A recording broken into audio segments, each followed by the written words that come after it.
Jon.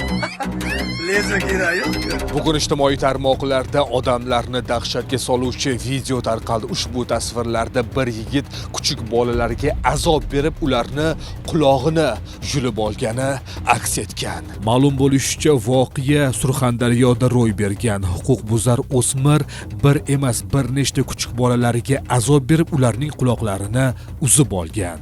Ushbu vahshiylikni sodir etgan yigit kim? U nima sababdan bunday ishga qo'l urdi? Holat yuzasidan huquqbuzarga nisbatan O'zbekiston Respublikasi Ma'muriy javobgarlik to'g'risidagi kodeksining 111-moddasiga asosan ma'muriy bayonnoma rasmiylashtirilib, qonuniy chora ko'rish uchun to'plangan hujjatlar sud organlariga yuborilgan.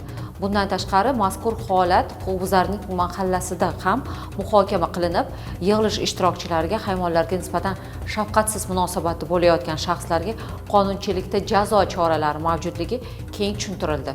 Ming afsuski, so'nggi vaqtlar oramizda jonivorlarga azob berayotgan shaxslar ko'paysa ko'paymoqdaki, lekin hech ham kamaymayapti. Bizningcha ularga nisbatan qo'llaniladigan jazo choralarini kuchaytirish kerakdir. Unutmang, jonivorlarga azob berishga hech birimizning haqqimiz yo'q.